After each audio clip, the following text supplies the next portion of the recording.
This is Freaked.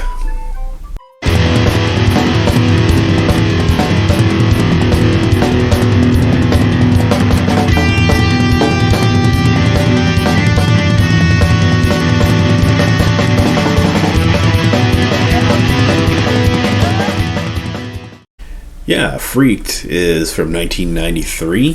Stars Alex Winter, who you may recognize as Bill from the Bill and Ted movies, also from The Lost Boys. You do get Keanu Reeves in there as well. Well, he doesn't actually get cast. Also stars Randy Quaid in a surprisingly funny performance from him. I'm not usually that big a fan of this guy, but I thought he worked pretty well in this role. Brooke Shields has a pretty big role in this movie. William Sadler, who coincidentally played the Grim Reaper in Bill and Ted's Bogus Journey. Bobcat Goldthwait. Well, you don't get much of him as an actor, but you get his voiceover. And always loved that guy, always laughed at that guy, always thought he was hilarious.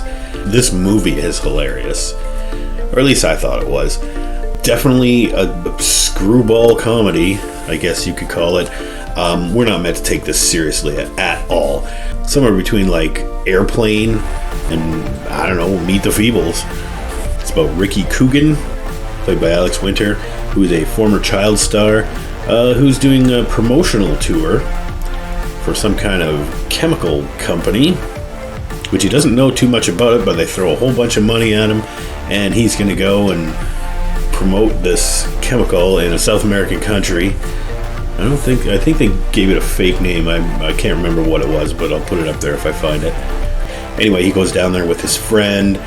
They meet up with a protester at the airport who's protesting him being there, but they somehow hook up with her or abduct her or something, and they're traveling to their destination, but they see all these roadside signs for this freak show. And this freak show is run by Elijah Scruggs, who is played by Randy Quaid.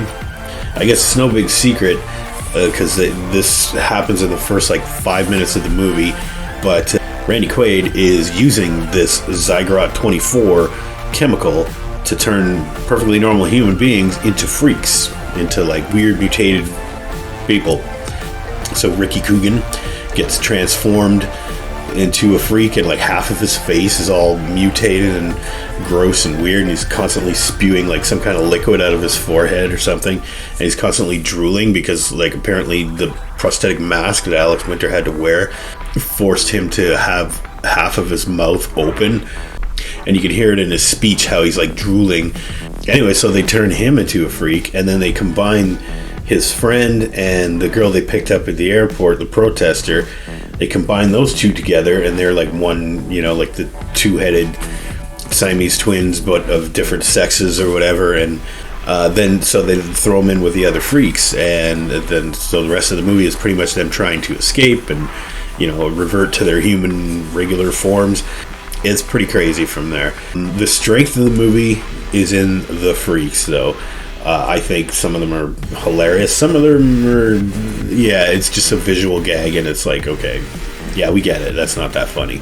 One guy's just got a giant nose, and is constantly got boogers coming out and stuff, and sneezing and all that, and all the jokes you would expect about a guy with a giant nose. And then you get a cowboy, who's basically just an anthropomorphic cow, talks with the Texas accent or whatever, and then you get the bearded lady, played by Mr. T. That was pretty good, and he's pretty funny in there. Obviously not taking himself too seriously. And as mentioned before, you get a cameo from, more than a cameo, from Keanu Reeves. He plays Ortiz, the dog boy. So he looks like the Wolfman or whatever, and he's just got fur all over him, and he's like a dog boy. And for whatever reason, he wanted to be in the movie and didn't want his name on there. I guess they didn't want people thinking that it's going to be another Bill and Ted movie, because it's definitely not.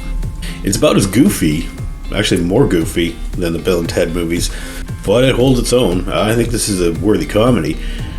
Also, when it comes to the freaks, you get the worm guy, who's upset about not being able to wipe his own ass, and that's a running joke in there.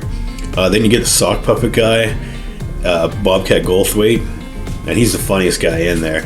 He's basically just a guy with he's a normal guy with just a sock puppet for a head, and I don't know, just something about the way that he talks and with his sock puppet, and I just thought it was hilarious. And then near the end of the movie, he gets attacked or something like that, and somebody pulls the sock off of his head or whatever, and it turns out he's just got a hand.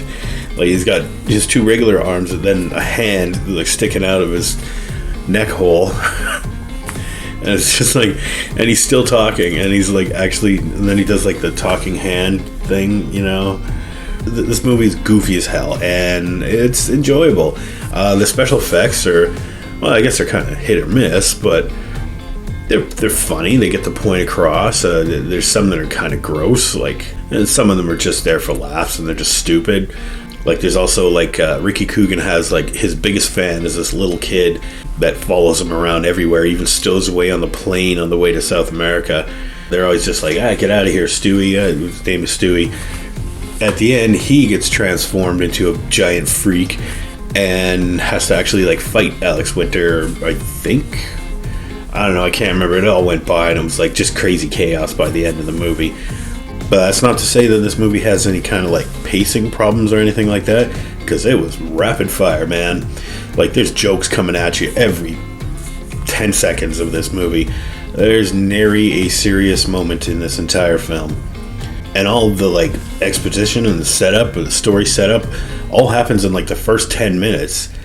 And then it's well, okay, now what are you gonna do? You still got 80 minutes left in this movie. Well, but they fill it up. Fill it up with a lot of dumb jokes. Yeah, this is a turn your brain off kind of comedy experience here. More so, I think, than even something like Bill and Ted. Party on, dudes! Yeah, I don't know. I like this almost as much as those Bill and Ted movies. I think I would have to go and give Freaked a B.